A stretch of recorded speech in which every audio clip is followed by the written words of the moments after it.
Well, after months of lockdown, most major sports are finding their way back to the field, babe. I tried to make it work. But these events, from the NBA Finals and the Stanley Cup to Sunday Night Football, are all performing to empty stadiums. So how will those venues change in the wake of the pandemic? Joining us now to discuss is Lance Evans, who is the architect of LA's new SoFi Stadium, home to the Rams and the Chargers. He's also the principal and director of sports at global architecture and design firm HKS. Great to have you here with us today, Lance. Let's dive right in. Let's talk about SoFi Stadium. What went into building and designing the NFL's largest, most expensive, and most visible stadium in the country? Yeah, it all started with Mr. Kroenke's vision of creating a global entertainment destination that was embodied the essence of Southern California. And I think those two statements really drove every design decision we made throughout the project. That's why the stadium is so much more than just a 70,000 seat NFL venue. It also is American Airline Plaza, a 2.5-acre covered plaza, and a 6,000 seat performance venue, all surrounded by this beautiful public amenity lake park, which you're seeing on the screen there now, which is a 6-acre public park. And so it really becomes a dynamic place for Southern California and the world to kind of congregate and enjoy entertainment of all different facets. The Jumbotron looks ridiculous. I just got to say that. As a sports fan, growing up, I've seen a lot of Jumbotrons in my day.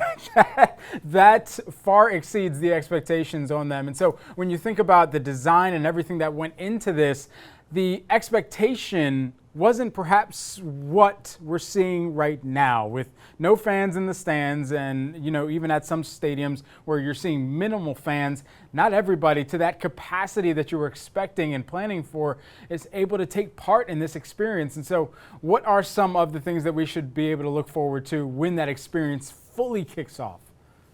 Yeah, the video board, I think, is one thing that was interesting for us, and it all was about how to create a better experience for not only the people that are coming to our venues, how to get the content closer to them, how to display content in a way that they're more familiar with interacting with it now, with multiple feeds, multiple kind of series of information being displayed on the video board itself, dual-sided. So no matter where you're sitting at the stadium, you get a great view and visibility to that entertainment. But also, when you get into this facility, you'll see the seating bowl itself is very asymmetrical. We've opened up large portions of the stadium to allow the Southern California environment right into the building. Landscaping flows right into the building.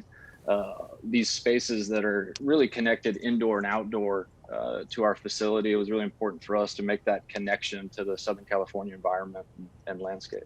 Absolutely. So venues and teams, how can they adjust for fans right now, thinking about these experiences for when they are ready to welcome fans back? Is there any real way to regulate social distancing and cleanliness with the existing spaces?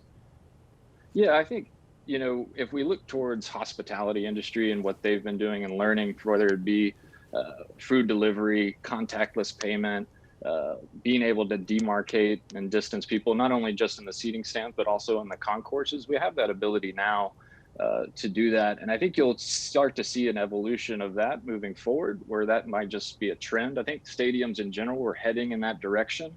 And this pandemic, in a lot of ways, has fast forwarded that movement. And it's been something that we at HKS have been really interested in, is the future of sport and what it means to bring more people connected to an in-bowl experience. And I think there's a real possibility there of leveraging, say, what the NBA has started, which you see the virtual fans coming back, but a convergence of this digital world and this physical world into really a new reality.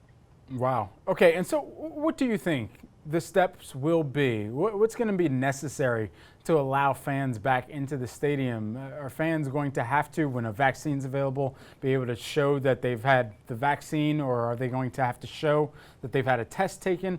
What do you perceive that process to be like?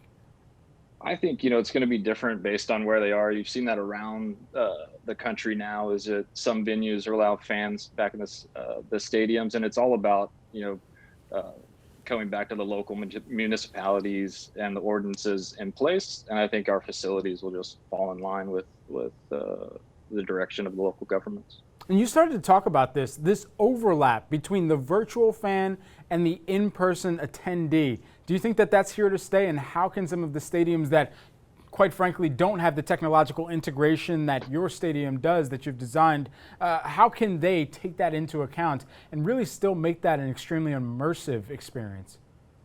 Yeah, I think it is here to stay. There's something in the low digits, a percentage of a team's fan base actually gets an in-bowl experience, something like 5 to 7%. And so if you think about that as a way to increase, kind of fan visibility and connectivity at a game where they actually can influence the in-bowl experience, increase crowd noise, increase ambiance into a stadium. I think that's where you start to see and the future of this of our industry going. And one of the ways in which it's easy right now, because a lot of the infrastructure is in place to do that, is in these large video boards and kind of digital experiences in the stadium, where they can become these windows into connecting kind of that digital realm into the physical.